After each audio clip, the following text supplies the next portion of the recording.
The 18th law. Do not build fortresses to protect yourself. Isolation is dangerous. Judgment. The world is dangerous and enemies are everywhere. Everyone has to protect themselves. A fortress seems the safest, but isolation exposes you to more dangers than it protects you from. It cuts you off from valuable information. It makes you conspicuous and an easy target. Better to circulate among people, find allies, mingle. You are shielded from your enemies by the crowd.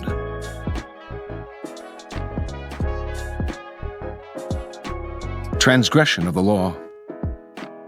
Qin Shi Huangdi, the first emperor of China, 221 to 210 BC, was the mightiest man of his day. His empire was vaster and more powerful than that of Alexander the Great. He had conquered all of the kingdoms surrounding his own kingdom of Qin and unified them into one massive realm called China. But in the last years of his life, few, if anyone, saw him. The emperor lived in the most magnificent palace built to that date, in the capital of Shenyang.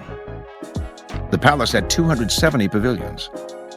All of these were connected by secret underground passageways, allowing the emperor to move through the palace without anyone seeing him. He slept in a different room every night, and anyone who inadvertently laid eyes on him was instantly beheaded. Only a handful of men knew his whereabouts, and if they revealed it to anyone, they too were put to death.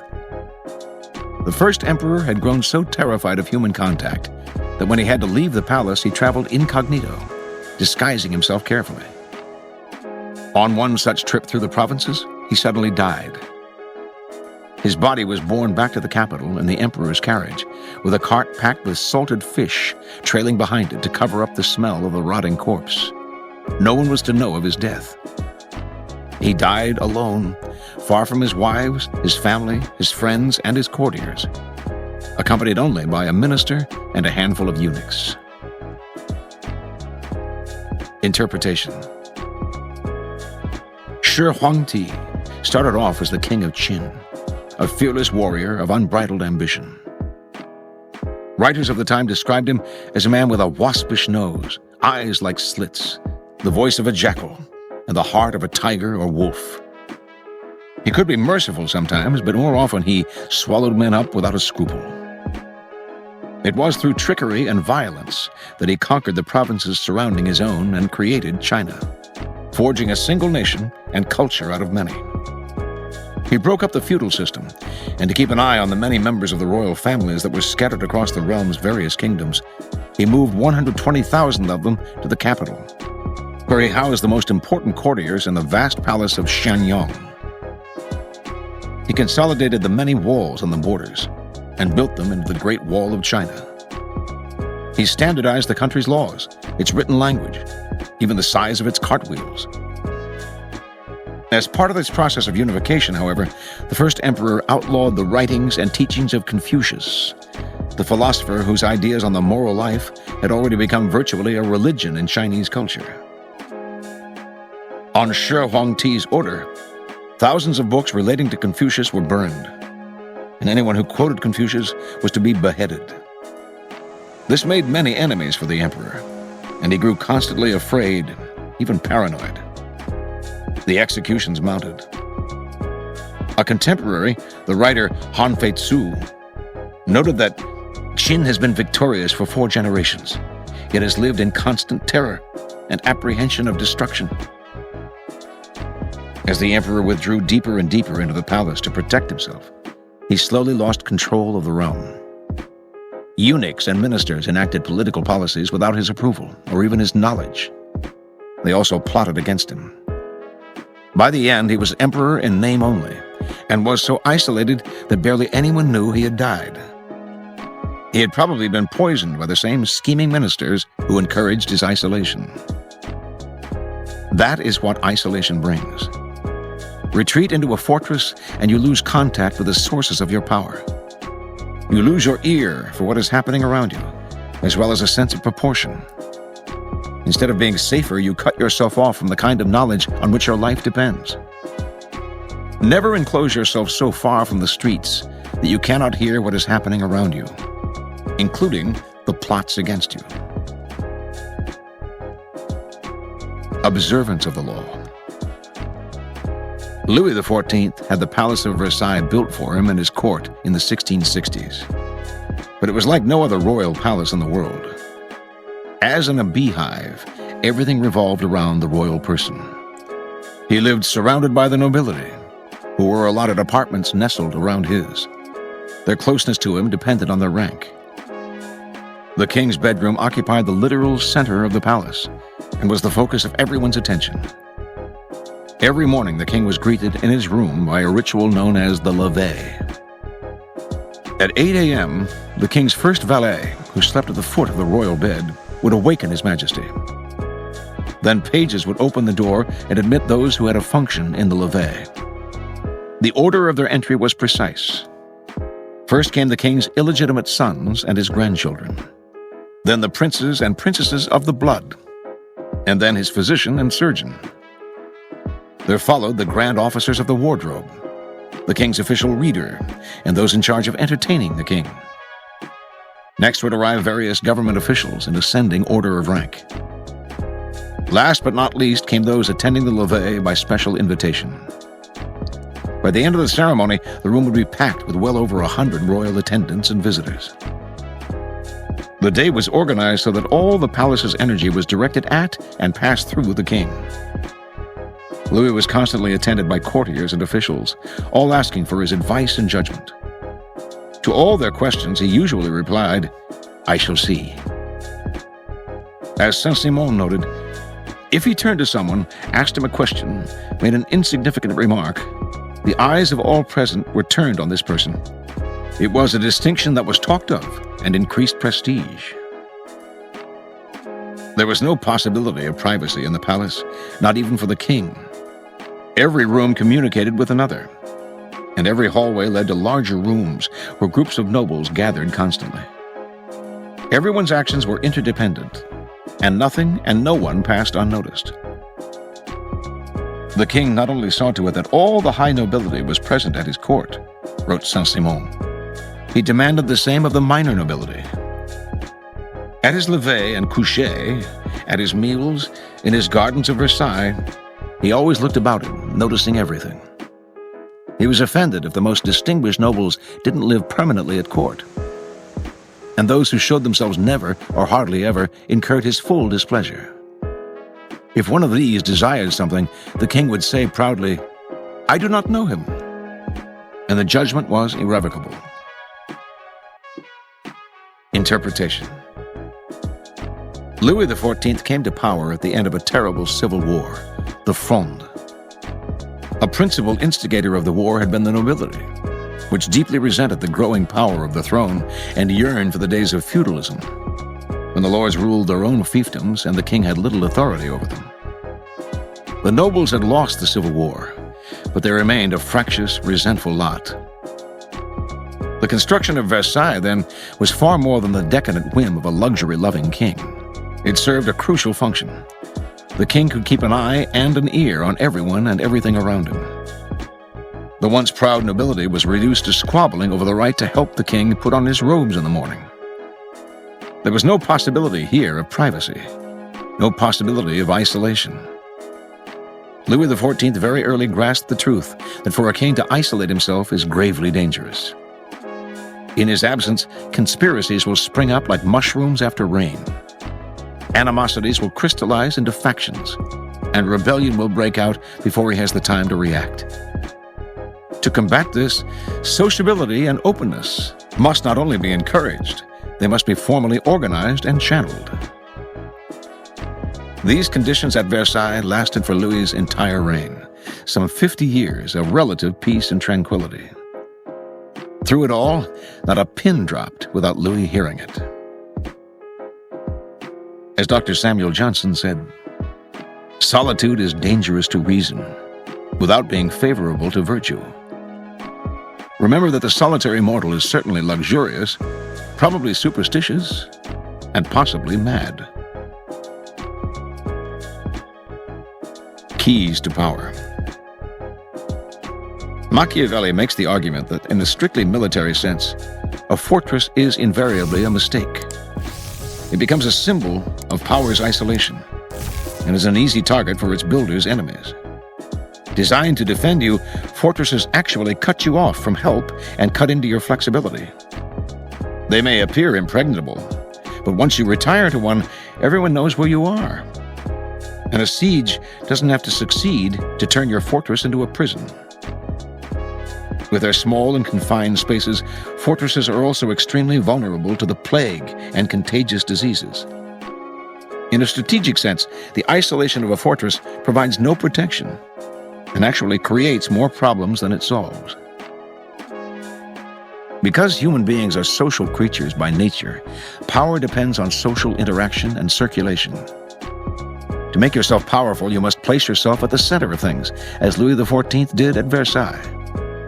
All activity should revolve around you, and you should be aware of everything happening on the street and of anyone who might be hatching plots against you. The danger for most people comes when they feel threatened. In such times, they tend to retreat and close ranks to find security in a kind of fortress. In doing so, however, they come to rely for information on a smaller and smaller circle and lose perspective on events around them. They lose maneuverability and become easy targets, and their isolation makes them paranoid. As in warfare and most games of strategy, isolation often precedes defeat and death. In moments of uncertainty and danger, you need to fight this desire to turn inward. Instead, make yourself more accessible. Seek out old allies and make new ones. Force yourself into more and more different circles. This has been the trick of powerful people for centuries. The Roman statesman Cicero was born into the lower nobility and had little chance of power unless he managed to make a place for himself among the aristocrats who controlled the city. He succeeded brilliantly, identifying everyone with influence and figuring out how they were connected to one another. He mingled everywhere, knew everyone, and had such a vast network of connections that an enemy here could easily be counterbalanced by an ally there. The French statesman Talleyrand played the game the same way. Although he came from one of the oldest aristocratic families in France, he made a point of always staying in touch with what was happening in the streets of Paris, allowing him to foresee trends and troubles. He even got a certain pleasure out of mingling with shady criminal types, who supplied him with valuable information. Every time there was a crisis, a transition of power, the end of the Directory, the fall of Napoleon, the abdication of Louis XVIII, he was able to survive and even thrive because he never closed himself up in a small circle, but always forged connections with a new order. This law pertains to kings and queens and to those of the highest power. The moment you lose contact with your people, seeking security in isolation, rebellion is brewing.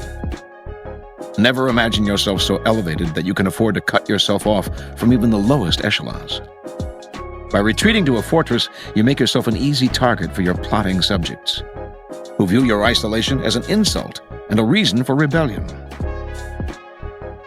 Since humans are such social creatures, it follows that the social arts that make us pleasant to be around can be practiced only by constant exposure and circulation.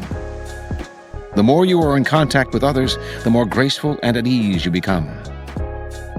Isolation, on the other hand, engenders an awkwardness in your gestures and leads to further isolation as people start avoiding you. In 1545, Duke Cosimo I de' Medici decided that to ensure the immortality of his name, he would commission frescoes for the main chapel of the Church of San Lorenzo in Florence.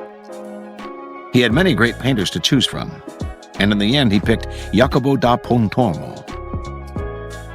Getting on in years, Pontormo wanted to make these frescoes his chef-d'oeuvre and legacy.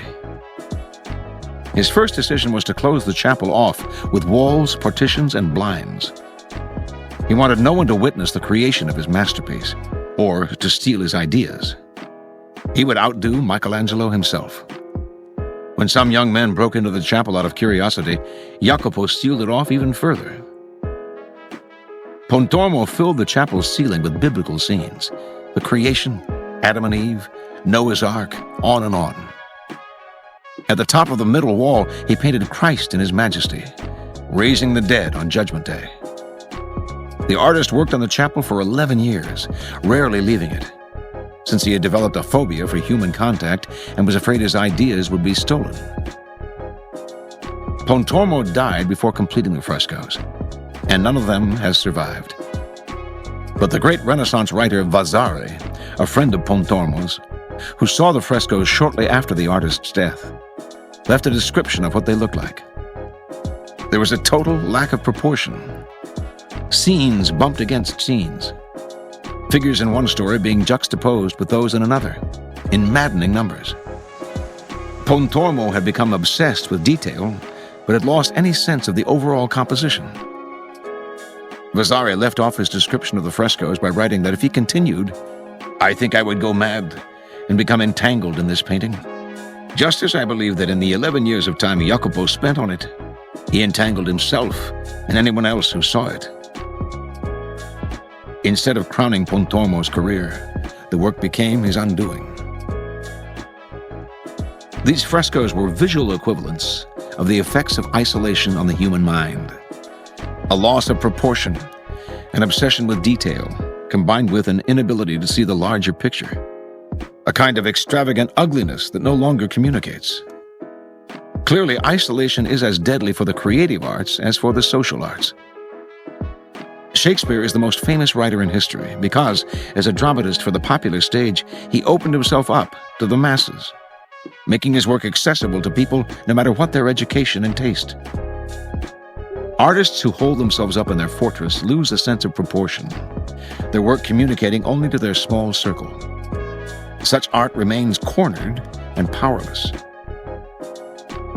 Finally, since power is a human creation, it is inevitably increased by contact with other people.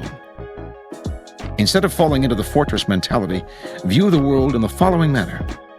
It is like a vast Versailles, with every room communicating with another.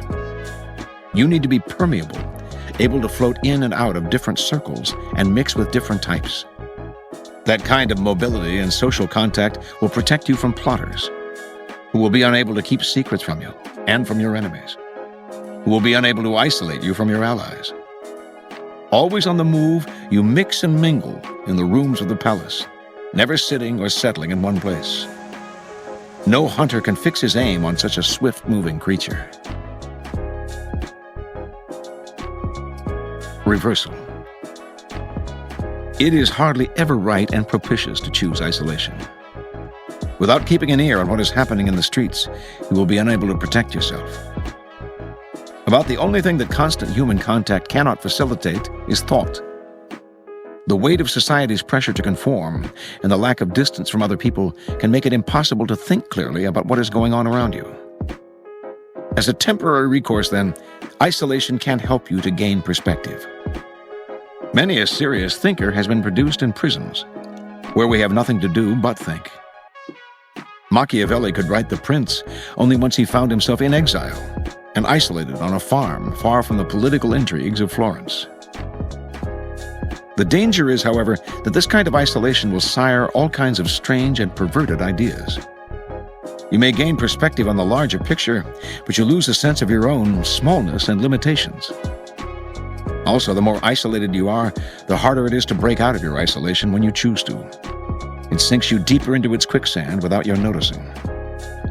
If you need time to think, then choose isolation only as a last resort, and only in small doses. Be careful to keep your way back into society open. Here is a further reflection on this law, from The Mask of the Red Death by Edgar Allan Poe. The Red Death had long devastated the country. No pestilence had ever been so fatal or so hideous.